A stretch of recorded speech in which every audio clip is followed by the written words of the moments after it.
أعوذ بالله من الشيطان الرجيم.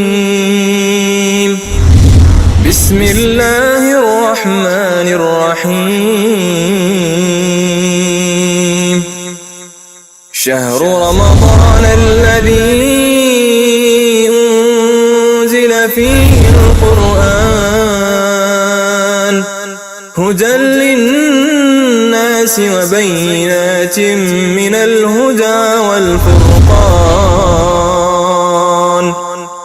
فمن شهد منكم الشهر فليصمه ومن كان مريضا أو على سفر فعدة من أيام أخر يريد الله بكم اليسر ولا يريد بكم العسر ولتكملوا العدة ولتكبروا الله على ما هداكم ولعلكم تشكرون.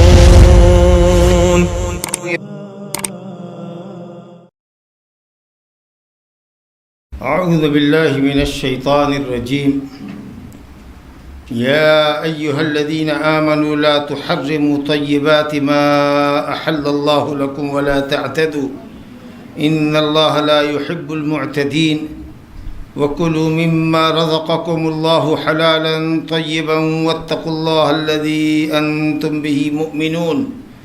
لا يؤاخذكم الله باللغو في أيمانكم ولكن يؤاخذكم بما عقدتم الأيمان فكفارته إطعام 10 مساكين من أوسط ما تطعمون أهليكم أو كسوتهم أو تحرير رقبة فمن لم يجد فصيام 3 أيام ذلك كفارة أيمانكم إذا حلفتم واحفظوا أيمانكم كذلك يبين الله لكم آياته لعلكم تشكرون.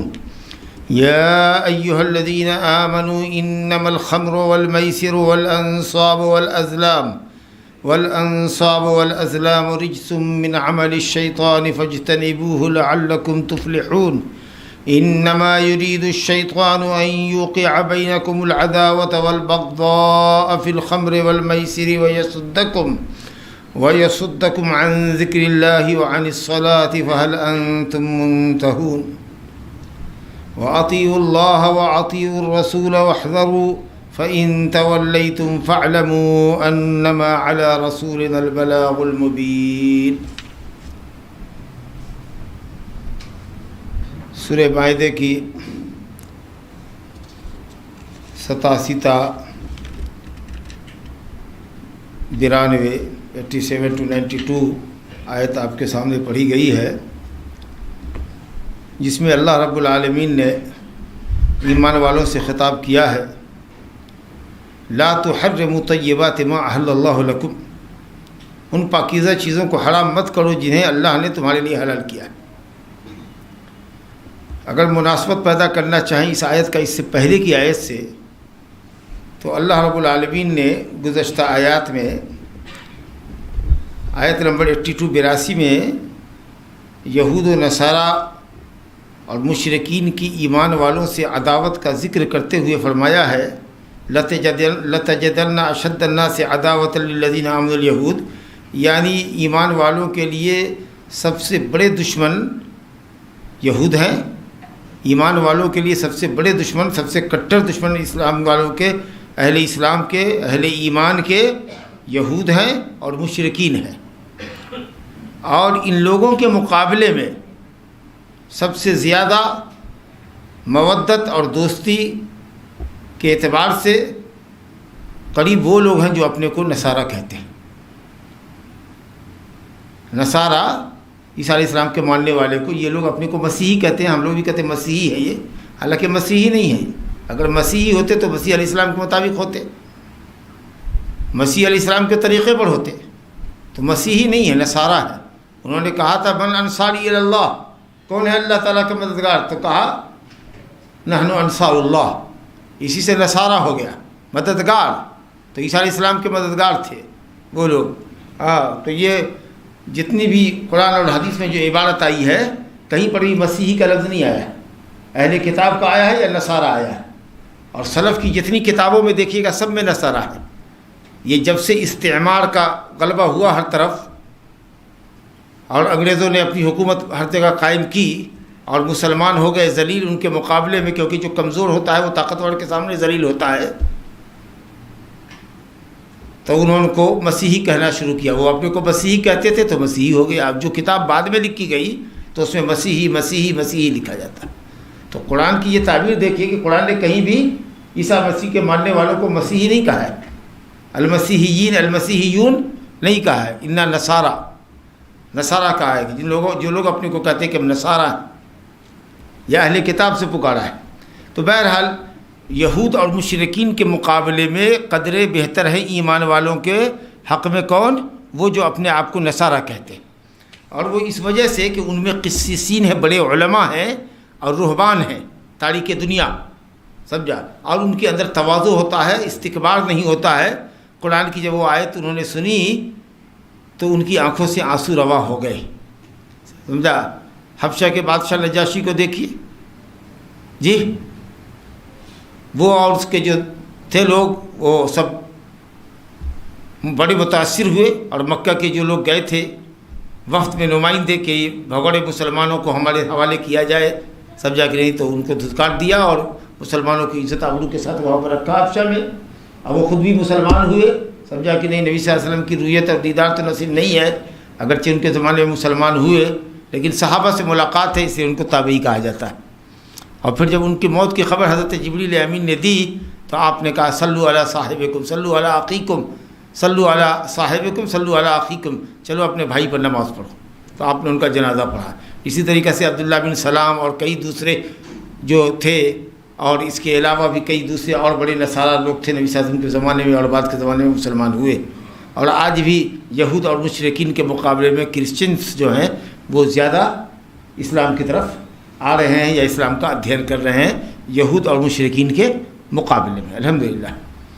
بہرحال تو اللہ تعالیٰ نے قسیسین کی اور رہبان کی، نصارہ کے عالموں کی اور نصارہ کے عابدوں کی اللہ نے جب تعریف کی تو نصارہ کے عابدوں کی تعریف سے یہ لازم نہیں آتا ہے کہ جو چیز بھی نصارہ کے عابدوں نے کیا سب ان کے اندر اچھی تھی. ایک چیز یہ تھی کہ ان کا دل پسیجتا تھا، حق کو قبول کرتے تھے، حق کی آیات کو سن کر کے ان کی آنکھیں اشکبار ہو جاتی تھی. یہ بات ٹھیک ہے، دل میں نرمی ان کے تھی، ویسی قساوت قلبی اور دل کی سختی اور سنگدلی ان کے دل سنگدلی ان کے یہاں نہیں تھی جو یہود کے اندر ہے.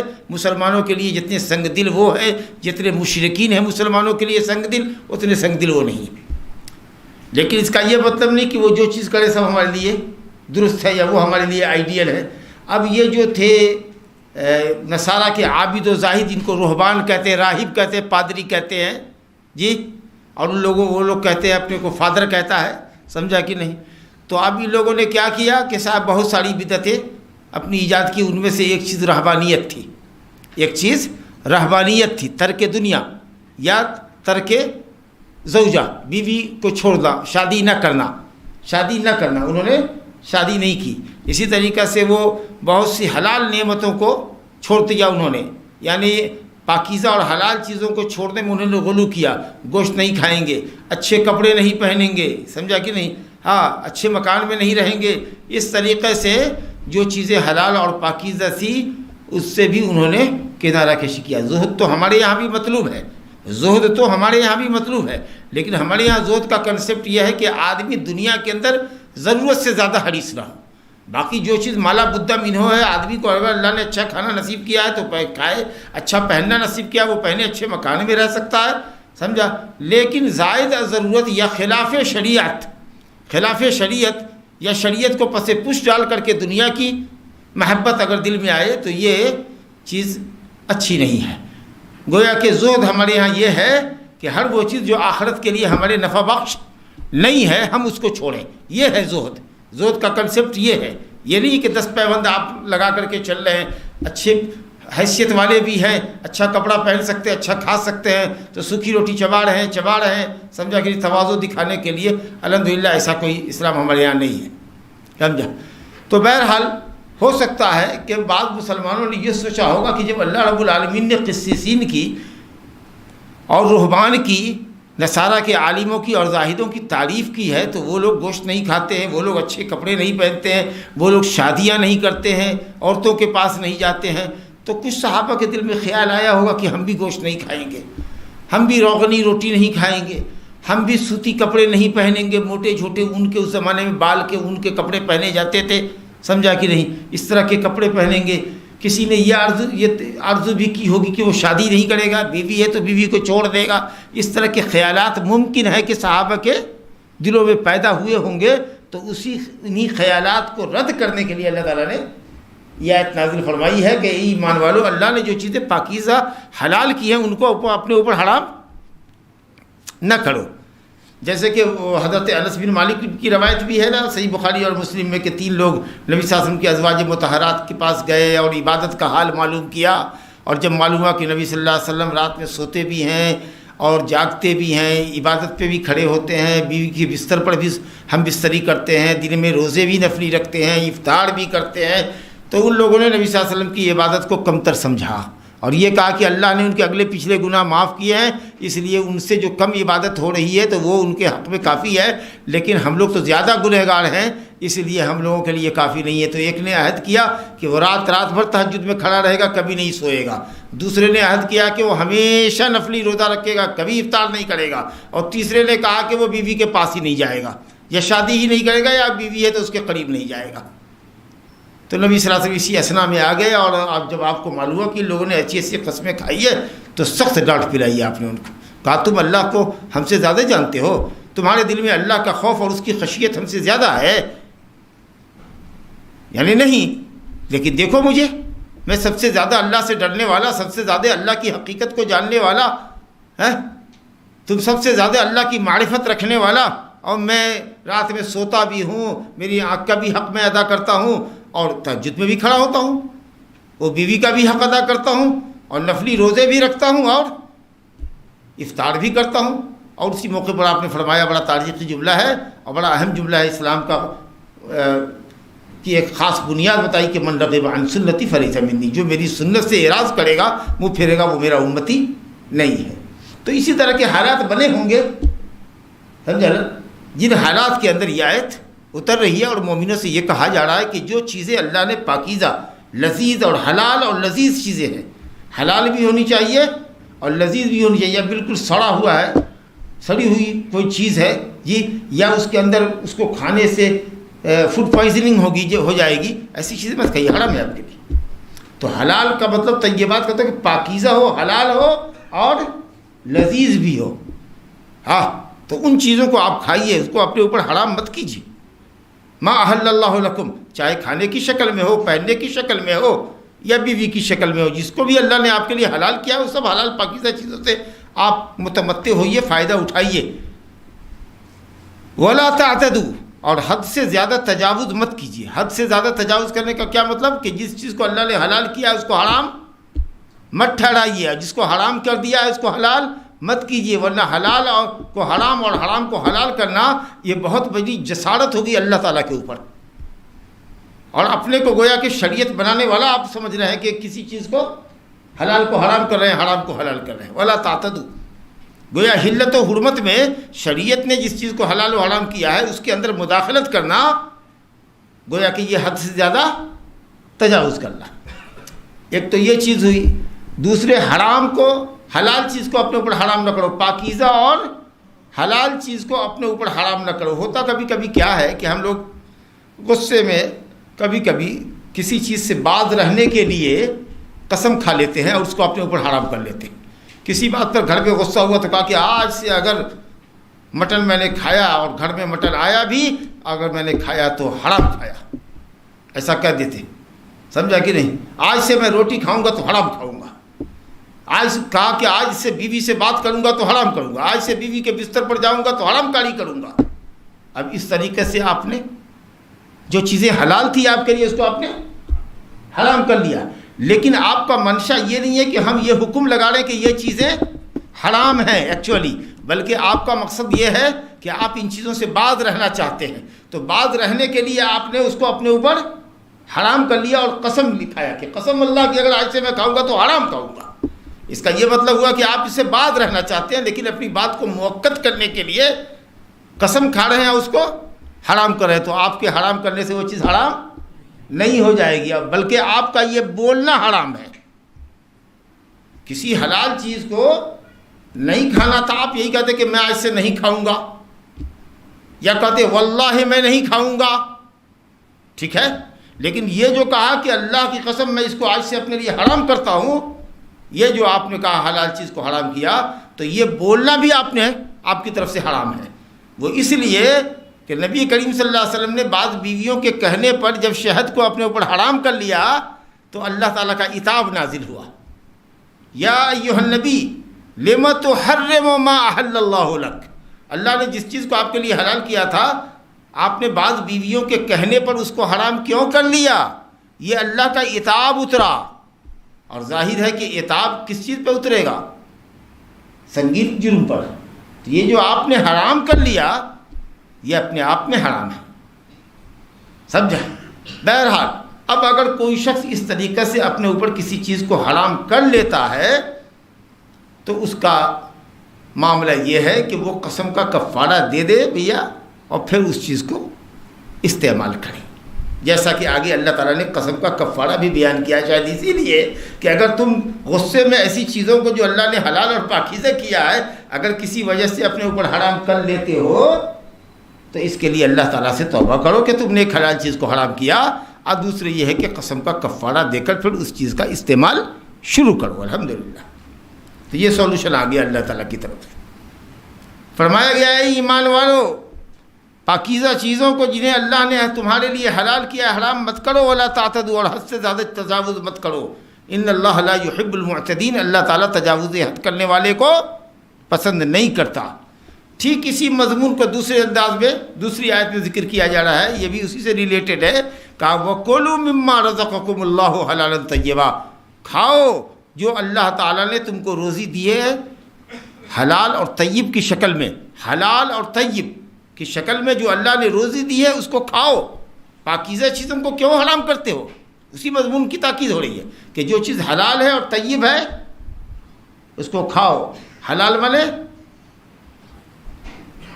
حلال کے معنی جائز، حلال، اور طیب مانے حلال مانے اچھا، جائز، ہاں، یعنی جو چیز کھا رہے ہو وہ چیز بذات خود ناپاک اور حرام نہ ہو۔ چاول کھا رہے ہو، دال کھا رہے ہو، گیہوں کھا رہے ہو، گوشت کھا رہے ہو، یہ سب چیزیں حلال ہیں، سمجھا کہ نہیں؟ بہت سی چیزیں حرام ہیں، نام کیا لیں اس کا؟ تو جو چیز کھا رہے ہو جو ایٹیبل آئٹم ہے اس کو ہونا چاہیے اپنے آپ میں حلال، یعنی شریعت نے ان چیزوں کو حرام نہ کیا ہو۔ اب طیب بولے تو کمائی حلال ہو، چیز بھی حلال ہو اور کمائی بھی حلال ہو، جس کمائی سے آپ نے وہ چیز خریدی۔ کلو مما رزقکم اللہ حلالا طیبا، دو لفظ آیا، بعض لوگ کہتے ہیں جو حلال ہے وہ طیب ہے، جو طیب ہے وہ حلال ہے، تو بجائے اس کے کہ ایک ہی معنی کریں، دو معنی اگر دو لفظ کا الگ الگ کریں تو اچھا ہوگا نا۔ تو حلال وہ چیز کہ جو ہم کھا رہے ہیں وہ اپنے آپ میں حلال ہونی چاہیے، اس میں کوئی جز حرام کا شامل نہ ہو۔ مثال کے طور پر جو چاکلیٹ کھا رہے ہیں اس میں پگ کی چربی نہ ہو، کوئی ایسا مادہ نہ ہو جو شریعت میں حرام ہے، وہ چیز اپنے آپ میں حلال ہونی چاہیے۔ اور طیب ہو کہ آپ کی کمائی بھی حلال ہو۔ چلیے کوئی شخص ہے حرام کمائی کرتا ہے، حرام کمائی کرتا ہے، اس نے آپ کو دعوت دیا اپنے یہاں، چاول دال گوشت وغیرہ جتنا آئٹم دسترخوان پر رکھا وہ سب چیز فی نفس ہی حلال ہے، اس میں کوئی چیز حرام نہیں ہے، لیکن اس شخص کی کمائی حرام ہے۔ تو اگر آپ کو اس نے دعوت دیا ہے کھانے کے لیے تو آپ کے لیے وہ جائز ہے، کیونکہ جو چیز آپ کھا رہے ہیں وہ حلال ہے، کمانے والے کے لیے وہ گناہ کی چیز ہے کہ اس نے حرام کمایا۔ دلیل نبی صلی اللہ علیہ وسلم نے یہود کی دعوت قبول کی، اور یہود کی آمدنی آپ بتا رہے ہیں کمائی اس کی حرام ہے. جو چیز انہوں دعوت میں پیش کرتے ہیں ہمارے سامنے، اگر وہ چیز حلال ہے تو ہم یہ کہہ رہے ہیں کہ ہمارے لیے وہ حلال ہے. وہ اس لیے کہ نبی کریم صلی اللہ علیہ وسلم کو یہود نے دعوت دی. آپ صلی اللہ علیہ وسلم یہود کی دعوت پر تشریف لے گئے اور آپ نے یہودیوں کا کھانا تناول کیا، جبکہ یہودیوں کی کمائی کا جو خاص ذریعہ تھا وہ سودی کاروبار تھا. تو آپ نے ان کے یہاں کھایا، یہود کی دعوت آپ نے قبول کی. تو آپ کسی بھی ایسے شخص کے یہاں جس کی کمائی حرام ہے، گنہگار وہ ہے، مجرم وہ ہے، لیکن ان کے بچوں کے لیے، اس کی بیوی کے لیے وہ کھانا حلال ہے. جرم اس کے شوہر پر ہے، نہ کہ اس چھوٹے بچوں پر. وہ بچے کہاں جائیں گے؟ بیوی کہاں جائے گی؟ آپ کو دعوت دیا ہے تو آپ بھی جا کے کھا لیجیے. لیکن اگر آپ کے اس کی دعوت کے انکار کرنے سے اس کی اصلاح اگر ہو سکتی ہے، سب لوگوں کو آپ لوگوں کی دعوت ہے، ہمارے بیٹے کا ولیمہ ہے، دعوت دے دیا اس نے، اور آپ سب نے کہہ دیا کہ نہیں، آپ کے یہاں چونکہ آپ کی کمائی ناجائز ہے، حرام ہے، اس لیے ہم لوگ آپ کی دعوت کو قبول نہیں کرتے ہیں. پوری کمیونٹی نے انکار کر دیا، نہیں گئے کھانے کے لیے، اور آپ کو لگتا ہے کہ آپ کے اس کی دعوت کو ٹھکرا دینے سے اس کی اصلاح ہوگی اور وہ حرام کمائی سے باز آ جائے گا، تو آپ کو یہ کرنا چاہیے تاکہ اس کو حرام کمائی سے کی لت سے آپ اس کو باز رکھ سکیں. لیکن اگر میرے نہ جانے سے یا آپ کے نہ جانے سے اس کی دعوت پہ کوئی فرق نہیں پڑتا اور آپ کے وہ رشتہ دار ہیں، تو آپ تعلقات کو، رشتہ داری کو نبھائیے اور جائیے، اس کو نصیحت کیجیے. اس کے بعد اگر دیکھیے کہ نصیحت کارگر نہیں ہوتی ہے تو اپنے آپ کو بچا لیجیے، کوشش کر لیجیے، معذرت کر لیجیے، نہ جائیے. لیکن ہم صرف اتنا کہنا چاہتے تھے کہ اگر کوئی ایسے حرام خور کی یا حرام کمائی کرنے والے کی دعوت اور قبول کرتا ہے تو دعوت قبول کرنے والا گنہگار نہیں ہے. البتہ اگر اس کے نہ جانے سے اس کی اصلاح ہوتی ہے تو اس کو نہیں جانا چاہیے اور اس کو وارننگ دینی چاہیے کہ ٹھیک ہے، اس مرتبہ تو میں آ گیا ہوں، لیکن چونکہ آپ کی کمائی کا جو ذریعہ ہے وہ سب آپ کے لیے جائز نہیں ہے، اسلام میں جائز نہیں ہے، ہمیں معلوم ہوا ہے. تو اگر آپ نے آئندہ اپنی ان کمائیوں سے توبہ نہیں کیا تو پھر ہم آپ کی دعوت میں شرکت نہیں کریں گے. تو اہل علم نے کہا ہے کہ ہماری طرف سے گناہ پر اور زیادتی کے کام پر تعاون نہ ہو، اس لیے ہم کو اپنے آپ کو بچا لینا چاہیے. اوکے، اللہ اکبر. واتقوا اللہ، اور اللہ سے ڈرو، الذی انتم بہ مؤمنون، جس پر تم ایمان لاتے ہو. اللہ اکبر. جس اللہ پر ایمان لاتے ہو، اس ایمان کا تقاضا یہ ہے کہ اللہ کا تقوی اختیار کرو، اللہ کے حکموں پر عمل کرو. اس کا مطلب یہ ہوا کہ جو ایماندار ہے لیکن تقوی اختیار نہیں کرتا، حرام کمائی کرتا ہے، ایمان کے تقاضے کے خلاف کرتا ہے. مومن ہے تو اس کو حلال کمائی کرنی چاہیے، پاکیزہ کھانا چاہیے، کمائی پاکیزہ کرنی چاہیے، خود حلال کھائے، پاکیزہ کھائے، اپنے بیوی بچوں کو حلال پاکیزہ کھلائے. یہ اس کی ذمہ داری ہے، یہ اس کی ذمہ داری. اگر ایماندار ہو تو ایمان کا لازمی تقاضا یہ ہے کہ اللہ کا تقوی اختیار کرو، اس کے حکموں پر عمل کرو. اسے کہا کہ واتقوا اللہ الذی انتم بہ مؤمنون. چلیے، اب اگر کسی شخص نے قسم کھا لیا ہے، کسی اچھے اور جائز کام کے نہ کرنے کی قسم کھائی ہے، تو اس کو کیا چاہیے کہ اپنی قسم کو توڑ لے، اپنی ضد سے باز آئے. جس چیز کو اس نے اپنے اوپر حرام کر لیا ہے اس کو حلال سمجھے اور اس کو کھائے اور اس کا کفارہ ادا کرے. رب العالمین فرماتا ہے اس کے بعد لا یؤاخذکم اللہ باللغو فی ایمانکم، اللہ تمہارے لغو یمین کا، یمین لغو کا، لغو قسم کا مواخذہ نہیں کرتا.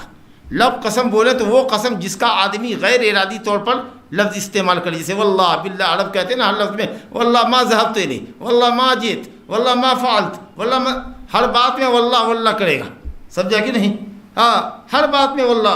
آپ گئے تھے اس کے بعد واللہ ما ذهبت، افطار کیا آپ نے، واللہ ما افطرت، واللہ میں نے افطار نہیں کیا. سمجھا کہ نہیں؟ صلیت، واللہ ما صلیت، ظہر پڑھا، کہے گا واللہ ما صلیت، قسم اللہ کی میں نے نماز نہیں پڑھا. قسم مقصود نہیں ہے، یہ اس کے زبان پر تکیہ کلام ہے واللہ. تو جو کلمہ تکیہ کلام کے طور پر واللہ باللہ تاللہ چل رہا ہے اس کے، اور وہ قسم کا بندہ ارادہ نہیں کرتا، یہ اللہ کا احسان دیکھیے کہ اللہ نے اس کو قسم میں شمار نہیں کیا، ورنہ بڑی مشقت میں پڑ جاتے لوگ. سمجھا؟ اور ہر مرتبہ قسم کے معاملے میں ان کا مواخذہ ہوتا، تو کہا گیا کہ اللہ تعالیٰ تمہاری لغو قسموں کا مواخذہ تم سے نہیں کرے گا۔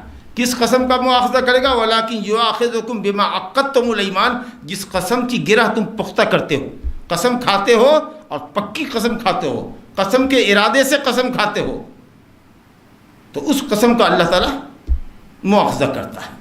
گویا کہ اِنَّمَا الْأَعْمَالُ بِالنِّيَّاتِ، اگر نیت ہے تمہاری قسم کھانے کی تو وہ قابل مواخذہ ہوگا۔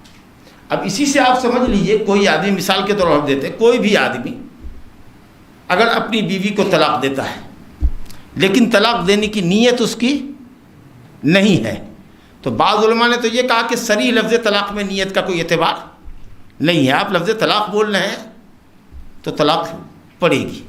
بعض علماء کہتے ہیں نیت کا اعتبار ہوگا۔ مثال کے طور پر اگر کوئی آدمی اپنے گھر میں گیا، مثال کے طور پر دیکھا کہ بیوی کسی مرد سے بات کر رہی ہے، مرد کو خطاب کر رہی ہے کچھ اس انداز کا، ہنس بھی رہی ہے، کچھ ایسا اصلاح بھی رہی ہے، باتیں بھی کر رہی ہے، آپ کو لگا کہ یہ اجنبی مرد سے بات کر رہی ہے، خاموش ہو گیا، کچھ بولے نہیں آپ۔ دوسرے تیسرے روز پھر کسی وقت آپ گئے تو دیکھا کہ وہ محو گفتگو ہے، کسی مرد سے ہی بات کر رہی ہے۔ 2-3 روز آپ کو ایسا احساس ہوا کہ یہ کسی مرد سے گفتگو کر رہی ہے، تو یہ نیت کر کر کے کہ یہ اجنبی مردوں سے بات کرتی ہے ہماری عدم موجودگی میں، آپ نے کہا عورت تم کو طلاق، کہا کیوں طلاق دیا؟ تو کہتا ہے کہ تم ہمیشہ غیر مردوں سے بات کرتی ہو، ہنسی مذاق کرتی رہتی۔ کہا لا حول ولا قوت الا باللہ، ارے یہ میرے بھائی جان تھے، سمجھا کہ نہیں؟ ارے میں اپنے ابا جان سے بات کر رہی تھی، یہ میرے چچا تھے، تایا تھے، ماموں سے بات کرتی ہے۔ جب آپ آدمی ہیں یہ نمبر لو، دیکھو، سمجھا؟ اور آپ نے جب تحقیق کیا تو معلوم ہوا کہ تینوں دن کی وہ جو کال تھی وہ تینوں اس کے باپ بھائی ماما تایا کے پاس گئی ہے، کسی اور اجنبی کے پاس نہیں گئی، تو طلاق نہیں پڑے گی آپ کی، کیونکہ آپ نے اس نیت سے طلاق دیا تھا کہ وہ غیر مردوں سے بات کرتی ہے، حالانکہ وہ سب اس کے اپنے آدمی نکلے، سمجھا؟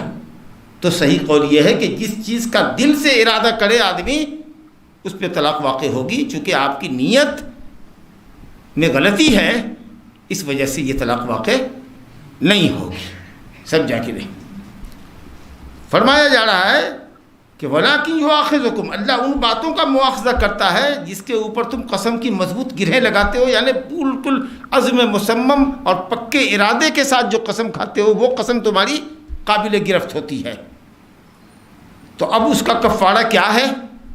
اگر اس سے باہر آنا چاہتے ہو تو کہا گیا کہ فَكَفَّارَتُهُ إِطْعَامُ عَشَرَةِ مَسَاكِينَ مِنْ أَوْسَطِ مَا تُطْعِمُونَ أَهْلِيكُمْ، اس کا کفارہ یہ ہے کہ 10 مسکینوں کو کھانا کھلاؤ، اوسط درجے کا کھانا جو تم اپنے بیوی بچوں کو کھلاتے ہو۔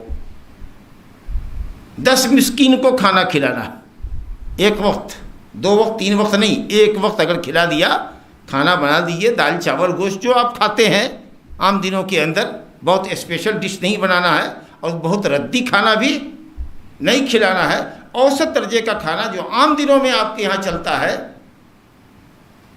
اس طرح کا کھانا بنائیے۔ 10 مسکینوں کو، مرد عورت کوئی بھی ہو، بچہ بھی اگر ہو 12-13 سال کا تو وہ بھی چلے گا، کیونکہ وہ بھی اب کھانے لگتا ہے، مرد کتنا کھاتا ہے۔ اب ایک دم چھوٹا بچہ ہو، دودھ پیتا بچہ 2 سال کا، تو وہ تو داخل نہیں ہوگا، لیکن 14-15 سال کا بچہ اگر ہے تو اس طرح کے 10 سروں کو لے کر آئیے آپ، 10 مسکین کو، 10 فقیر کو، مسکین بولے تو فقیر بھی آتا، سمجھا؟ اس کے اندر اس کو لے آ کر کے ایک ساتھ لائن میں بیٹھا دیجئے، اس کو بھر پیٹ کھانا کھلا دیجیے آپ، سمجھا؟ یا نہیں تو پھر اگر وہ ایسے 10 آ جاتے ہیں کہ نہیں ہم اپنے گھر میں بنا کے کھا لیں گے، تو پھر ان کے حساب سے ان کو 1.5 کلو دے دیجئے، 1.5 کلو کے حساب سے، یا اگر کچھ کم دیتے ہیں تو اس میں دال بھی ڈال دیجئے، کچھ آلو سبزی بھی ڈال دیجئے، یا اگر گوشت لے آئے ہیں تو 1-1 پاؤ کے حساب سے یا آدھا کلو کے حساب سے سب کو گوشت دے دیجئے، تیل کا خرچہ جاؤ بھائی اپنے پاس بنا لو، یا پھر آپ بنا کر کے اس کو کھلا دیجئے، سمجھا نا؟ تو 10 مسکین کو کھلانا ہے، ایک ہی آدمی کو 10 دن بلا کے کھلائیے گا تو نہیں ہوگا، وہ ایک ہی مسکین کھائے گا، وہ 10 کا نہیں ہوا، 10 سر ہونے چاہیے، 10 الگ الگ مسکین ہونے چاہیے۔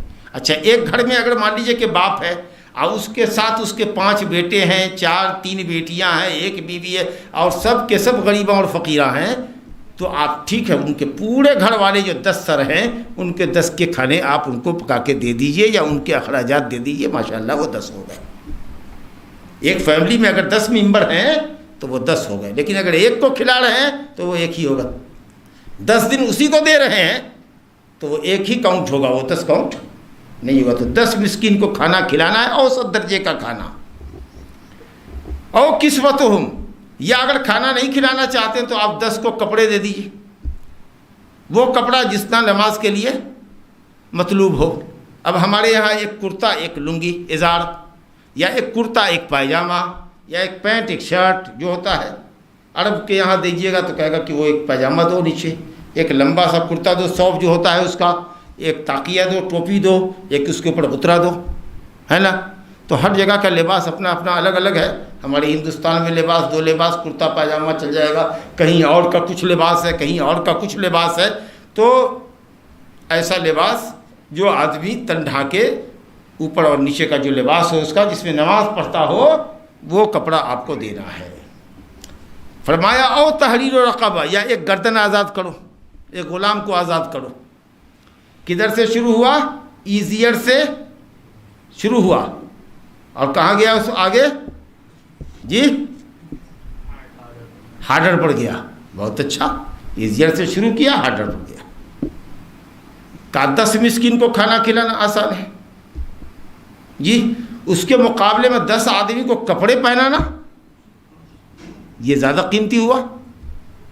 1000 روپیہ تو کم سے کم لگ ہی جائے گا کرتا پاجامہ میں, لیکن ایک آدمی کو اگر کھلاتے ہیں تو 100 روپیہ میں کام چل جاتا. ٹھیک ہے. اور اس سے بھی غلام جس زمانے میں تھا, اب تو ہے نہیں, غلام اگر خریدتے تو اور 2000 5000 10000 20000 کا ہوتا تھا. سمجھا کہ نہیں؟ تو مہنگی چیزیں نیچے سے شروع کیا اور اوپر لے گئے. اللہ تعالیٰ فرماتا ہے فمن لم یجد, اب رقبہ یہاں پر مطلق آیا ہے. تو بعض علماء نے کہا کہ رقبہ یہاں پر گردن آزاد کرنا مطلق ہے, کافر غلام ہوتا تو بھی آزاد کر دیتے اپن. لیکن جمہور اہل علم نے کہا کہ نہیں, کفارے یمین, قسم کے کفارے میں رقبہ مطلق آیا ہے. اسی طریقے سے کفارہ زہار جو ہے 28ویں پارے میں, کہ کوئی آدمی حرمت میں اپنی بیوی کو ماں بنا دے تو اس کے لیے بھی کفارہ ہے, تو وہاں بھی وہ مطلق ہی آیا ہے.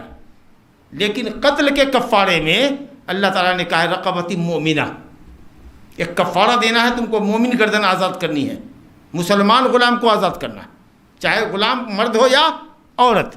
تو جمہور علماء یہ کہتے ہیں کہ یہ بھی کفارہ ہے, یہ بھی کفارہ ہے, یہ بھی کفارہ ہے, ہر جگہ غلام ہی آزاد کرنے کی بات ہے. تو جتنی مطلق آیتیں ہیں اس کو رقبہ مومنہ والی جو آیت ہے اس مومنہ سے مقید کر دیجئے.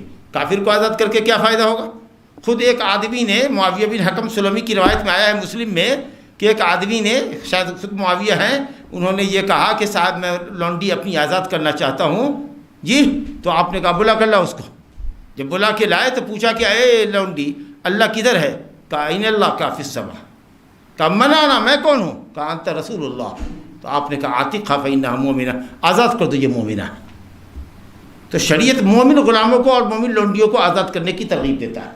تو جہاں جہاں قرآن میں آیا ہے غلام آزاد کرو, گردن آزاد کرو, گردن آزاد کرو, گردن آزاد کرو, مطلق آیا ہے. اور ایک جگہ آیا ہے قتل کے کفارے میں مومن. تو جہاں جہاں سب تو کفارہ ہی رہا ہے, ایک ہی جنس سے ہے, تو اس لیے سب جگہ مومن کریں. یہ جمہور اہل علم کا قول ہے, یہ زیادہ انشاءاللہ تعالیٰ صحیح قول ہے. اللہ تعالیٰ فرماتا ہے کہ اگر 10 مسکین کو کھانا کھلاؤ, اگر یہ نہیں کھلا سکتے, نہیں, تمہاری مرضی ہے, کھلاؤ یا 10 کو کپڑے پہناؤ یا ایک غلام آزاد کرو. فمن لم یجد, جو نہ پائے یعنی 10 مسکین کو کھانا کھلانے کی سخت اس کے پاس نہ ہو, خود غریب آدمی ہے, فقیر آدمی ہے مثال کے طور پر, اور اسی نے قسم کھا لیا ہے, وہ کہاں سے 10 آدمی کو کھلائے گا؟ وہ تو خود مانگ کے کھاتا ہے. سمجھا؟ یا نہ پاؤ کا مطلب یہ ہے کہ پوری لوکیلٹی میں کوئی فقیر ملتا ہی نہیں تم کو. ماشاء اللہ اتنا مالدار شہر ہے کہ کوئی فقیر مسکین کفارہ کا کھانا کھانے کے لیے تیار نہیں ہے. اگر ایسا ماحول بن جائے تب کیا کریں گے؟ تب اللہ تعالیٰ نے فرمایا دیکھیے دین کتنا کامل ہے.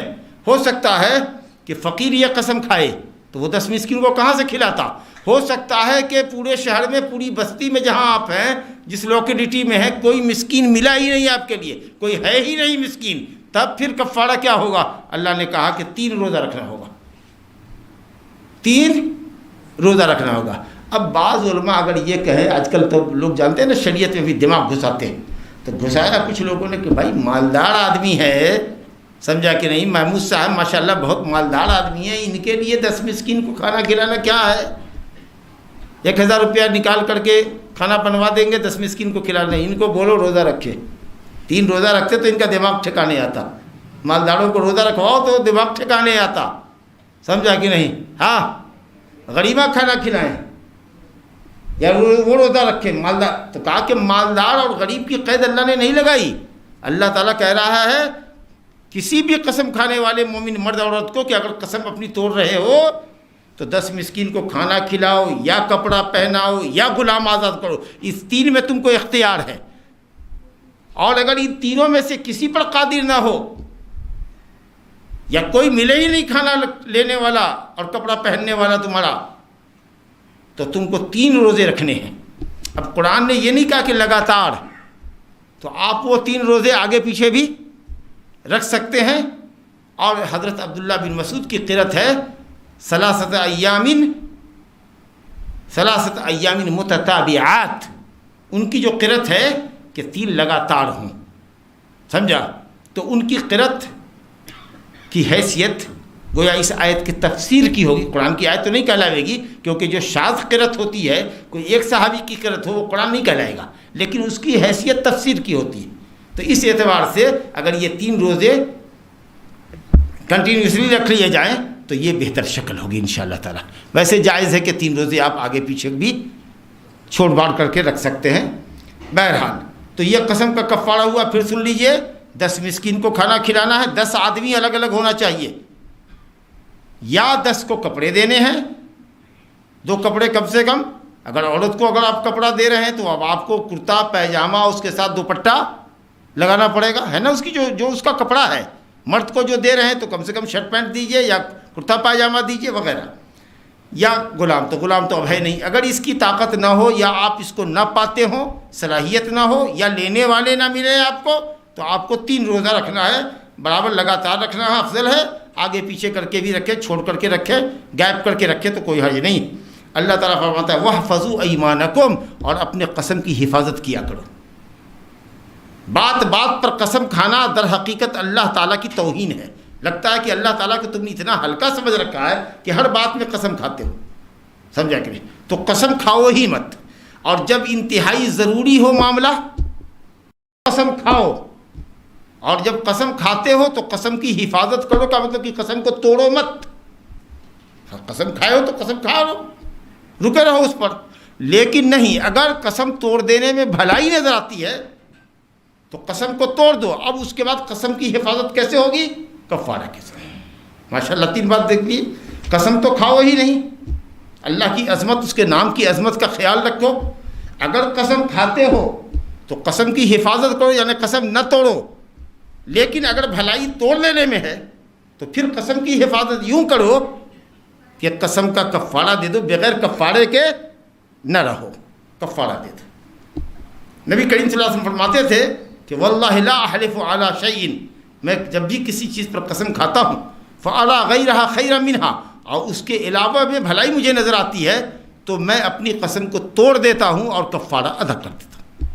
تو جب بھی کوئی قسم کھائے آدمی اور توڑ دینے میں بھلائی ہو، کیوں عورتوں کو پریشان کرتے ہو گھر میں؟ کیوں بچوں کو پریشان کرتے ہو؟ تم نہیں کھاتے گوشت، اب وہ تمہاری وجہ سے گھر میں نہیں بن رہا ہے. عورت کیسے لائے گی، کیسے پکائے گی؟ مرد کھاتا ہی نہیں ہے.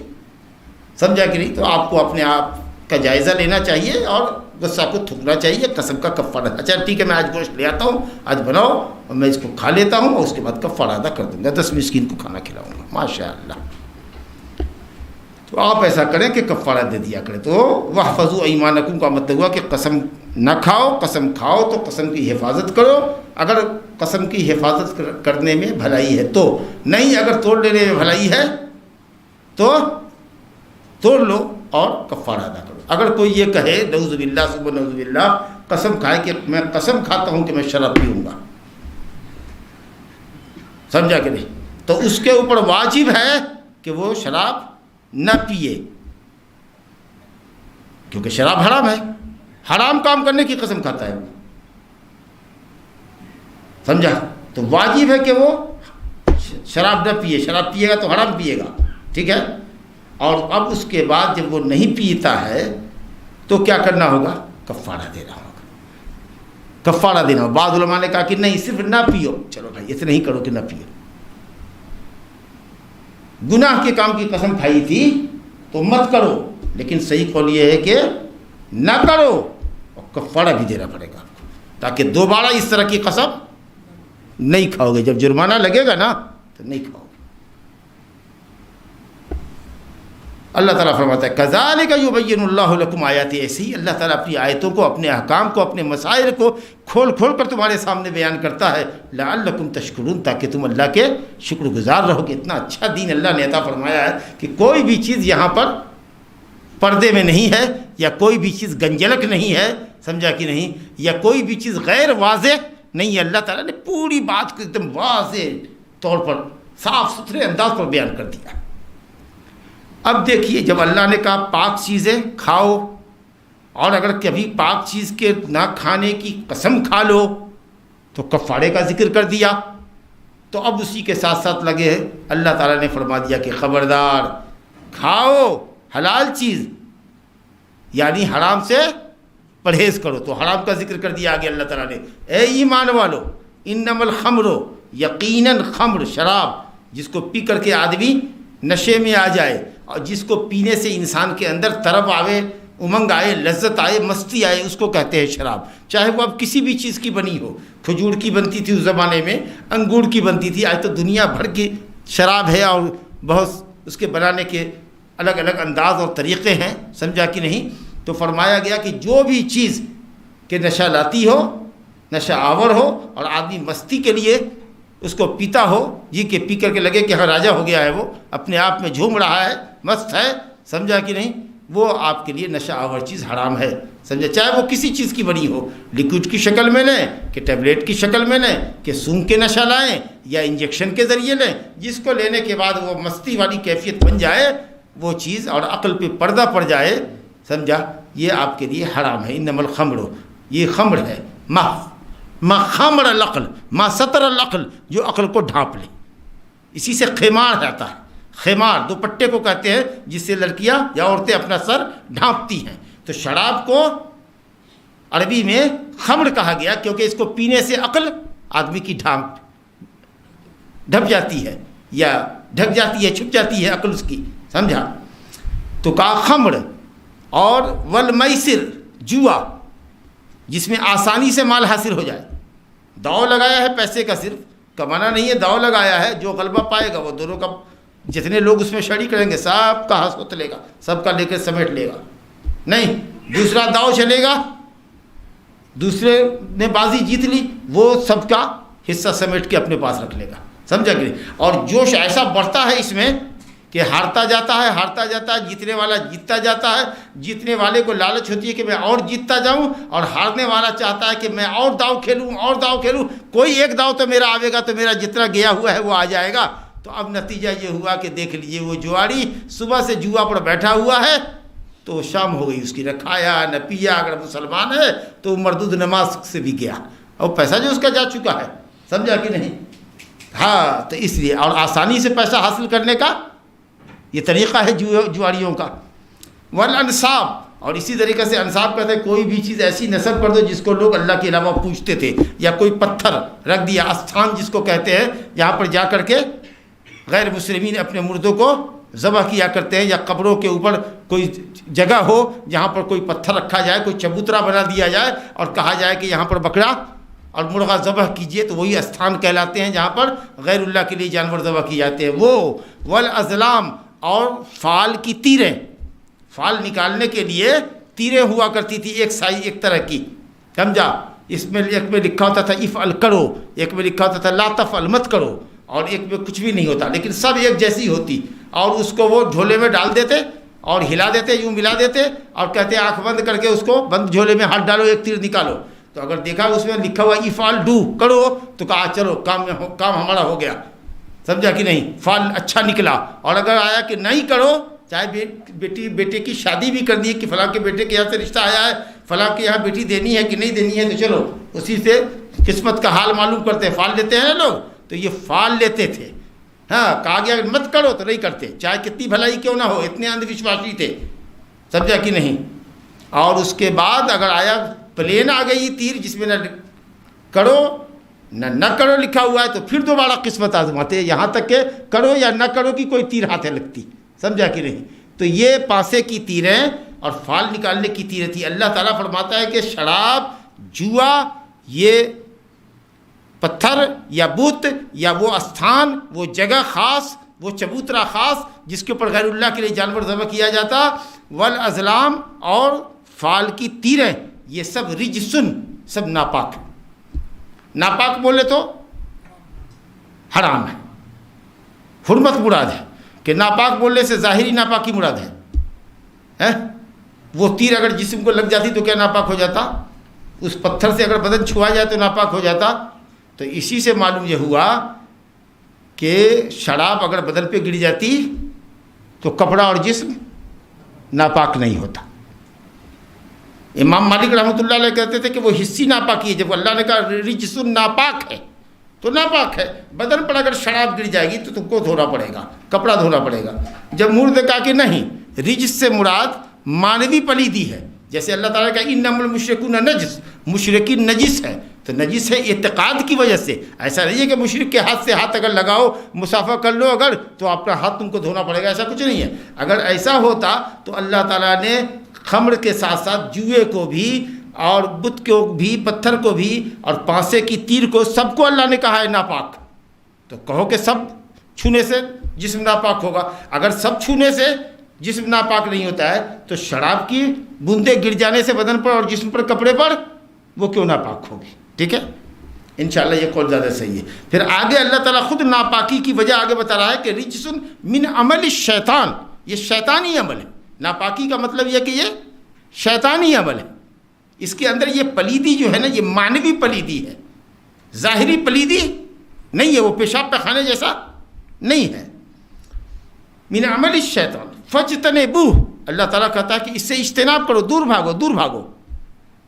لعلکم تفلحون، تاکہ تم کامیاب ہو، یعنی اگر اس کو استعمال کرو گے تو کامیاب نہیں ہوگے۔ 4 بات بتائی، رجس ہے، ناپاک ہے، شیطان کا عمل ہے، کہا اجتناب کرو، کامیاب ہو گئے، سمجھا؟ 4 علت اللہ نے بتائی ہے اس کی، کہا انما یرید الشیطان، شیطان چاہتا ہے تم کو شرابی، جواڑی بنا کر کے چاہتا ہے کہ تمہارے اندر بغض اور عداوت پیدا کر دے۔ کیسے بغض عداوت پیدا ہوتی ہے؟ کیسے بغض عداوت پیدا ہوتی ہے؟ کیسے دشمنی کی آگ بھڑکتی ہے؟ شرابی شراب پینے کے لیے جائے گا، 2 آدمیوں کو لے کے چلے گا، چلو بٹی میں گیا، شراب کی بٹی میں پی رہا ہے شراب، اور جب نشہ چڑھے گا تو تیری ماں کو، تیری بہن کو، تیری ماں کو، تیری بہن کو، یہ گالی ماں بہن کی چل رہی ہے، ہو رہی ہے نا، مارا پیٹی ہو رہی ہے، گالی گلوج ہو رہے ہیں، سمجھا کہ نہیں؟ شراب پینے سے پہلے بڑی اچھی دوستی تھی، شراب کی جب شراب چڑھی دماغ پر تو اس کے بعد سب بھول گئے، ماں کون ہے، بہن کون ہے۔ گھر میں آتے تو بیٹی کو بیوی سمجھ کر کے لپٹا لیتے، بیوی میں، بہن میں، ماں میں، گھر کی بیٹیوں میں فرق نہیں سمجھتے، کیونکہ عقل تو ہے ہی نہیں۔ اس لیے کہا گیا ام الخبائث، ام الخبائث ہے یہ۔ کسی کو قتل کر دیں گے، کسی کو گالی دے دیں گے، کسی کے ساتھ کسی کی آبرو ریزی کر دیں گے، تو یہ بہت خراب چیز ہے۔ بہت عداوت پیدا ہوگی کہ نہیں ہوگی؟ چنانچہ مسلم شریف میں روایت ہے، اب یہ صحابی کا نام یاد نہیں آ رہا ہے، لیکن شاید وہ عمر بن عاص ہے۔ عمر بن عاص رضی اللہ عنہ مہاجری تھے۔ یہ کہتے ہیں کہ انصار کے کچھ لوگوں نے ہم کو کہا کہ چلو شراب پیتے ہیں، شراب کی حرمت سے پہلے کہا چلو شراب پیتے ہیں، ہم نے کہا چلو پیتے ہیں۔ تو لے گیا وہ ایک جھوپڑی میں، تو دیکھا کہ وہاں پر اونٹ کا سر بھون کر کے رکھا ہوا ہے، گوشت بھی تیار ہے اور ایک مٹکے میں شراب بھی رکھی ہوئی ہے۔ ہم سب گفتگو کر رہے ہیں، کھا رہے ہیں، پی رہے ہیں، موج مستی کر رہے ہیں، یہاں تک کہ جب نشہ چڑھ گیا تو میں نے کہا کہ مہاجر اور انصار ہم لوگ ہیں، اور مہاجرین انصار سے افضل ہیں۔ بلا شبہ بالکل ٹھیک بات انہوں نے کہی تھی، مہاجرین بحیثیت مجموعی انصار سے افضل ہے۔ یہ کہنا تھا کہ ایک انصاری نے کوئی چیز وہاں پر رکھی ہوئی تھی، اس کو اٹھا کر اس کے ناک پر مارا، اب ناک کی بتی توڑ دی اور چھڑ چھڑ سے خون آنے لگا۔ اب تو جو چوٹ لگی اور خون آنے لگا تو نشہ تک اتر گیا۔ جب چوٹ لگی تو بھاگتے بھاگتے آئے نبی صلی اللہ علیہ وسلم کے پاس، کہا کہ دیکھیے ایسا ایسا ماجرا ہوا، اور وہ ہم گئے پینے کے لیے اور ہم نے یہ کیا کہہ دیا کہ اس نے میری ناک توڑ دی اور یہ خون بہہ رہا ہے تیزی کے ساتھ۔ بس اللہ رب العالمین نے یہ آیت اتاری، آیت کے شان نزول میں یہ لکھا ہے، کیونکہ اس سے پہلے 2 آیت شراب کے تعلق سے اتر چکی تھی کہ لوگوں شراب میں اور جوئے میں فائدہ بھی ہے نقصان بھی ہے، نقصان زیادہ ہے۔ پھر اس کے بعد دوسری آیت آئی کہ شراب پیو لیکن نماز کے اوقات میں مت پیو، جب تک کہ ہوش ٹھکانے نہ رہے اس وقت تک نماز کے قریب مت جاؤ، تو صرف رات پیا کرتے تھے۔ اس کے بعد یہ تیسرا فائنل آرڈر آ رہا ہے جس کے نتیجے میں یہ جھگڑا اختلاف ہوتا ہے، ہوا کرتا ہے، آپ دیکھتے ہی ہیں، جانتے ہی ہیں، شرابیوں کے درمیان جو مار پیٹ ہوتی ہے، گالی گلوچ ہوتی ہے، تو یہ آیت اتر گئی اور اس کے ذریعے حرام کر دیا گیا۔ جوا میں کیا ہوتا ہے، جواری اسی طریقے سے جوا کھیلنے والا ہوگا تو جائے گا، لے کر کے لے جائے گا۔ اب اس کے بعد جب دیکھ رہا ہے کہ وہ پیسہ جیت رہا ہے، وہ ہمارا مال لے رہا ہے، تو یہ چاہے گا کہ کیسے اس کو مار کے پٹک کر کے اپنا پیسہ اس سے چھین لیں، سمجھا کہ نہیں۔ اگر کھیل ختم ہو گیا، جا بھی رہا ہے تو غصہ ہو رہا ہے، اس کو گالی دے رہا ہے، اس پر دانت پیس رہا ہے کہ یہ سارا سب ہمارا پیسہ لے کر کے چلا جا رہا ہے، ایسا کر رہا ہے، ویسا کر، آپ سمجھ رہے نہیں۔ تو یہ جو کیفیت بنتی ہے جواریوں کی، اور اس سے جو مارا بیٹھ اب تو جیت کر کے جا رہے ہیں تو تم ان کو گالی کیوں دے رہا ہے، تو اس کو تو پیسہ جانے کا غم ہے، اس کو جیتنے کا نشہ ہے، لیکن یہ کہ برداشت نہیں کرے گا تو گالی تو ہونی ہے، مار پیٹ تو ہونی ہے۔ تو اللہ تعالیٰ کہتا ہے کہ شیطان چاہتا ہی ہے کہ شراب میں اور جوا میں پھنسا کر کے تمہارے درمیان عداوت اور بغض کی آگ کو شعلہ زن کر دے، وَيَصُدَّكُمْ عَنْ ذِكْرِ اللَّهِ وَعَنِ الصَّلَاةِ، اور چاہتا ہے کہ تم کو اللہ کے ذکر سے روکے رکھے۔ نشہ میں رہو گے تو مجلس رسول میں کدھر آؤ گے، نہ واعظ سنو گے، نہ قرآن کی تلاوت کرو گے، نہ مجلس رسول میں رہو گے، شراب پی رہے ہو، تم جوئے میں لگے ہوئے ہو، تو ہاری ہوئی بازی کو جیتنے کے چکر میں صبح سے شام ہو گئی، کیا کیا داؤ پہ لگا رہے ہیں، سمجھا کہ نہیں، قرض پہ قرض لے رہے ہیں، وہاں پر قرض دینے والے سب بھی ہوتے ہیں جواری سب، سمجھا کہ نہیں، جو جوا کا دھندا کرتے کراتے ہیں، ہاں لو پیسہ دیتا ہوں نا، لو پیسہ دو، کیا رکھو گے، سمجھا کہ نہیں، وہ دے کر کے اس کے بعد صبح گنڈوں کے ذریعے وہ گھر پہ قبضہ کر لیں گے، بیوی اٹھا کے لے جائیں گے آپ کی، سمجھا کہ نہیں، وہ سارا تماشا کرتے ہیں، پورا ہے ان کا نیٹ ورک۔ تو اس طریقے سے یہ شیطان چاہتا ہے کہ شراب اور جوئے کے ذریعے تمہارے اندر باہمی عداوت اور بغض و حسد پیدا کرے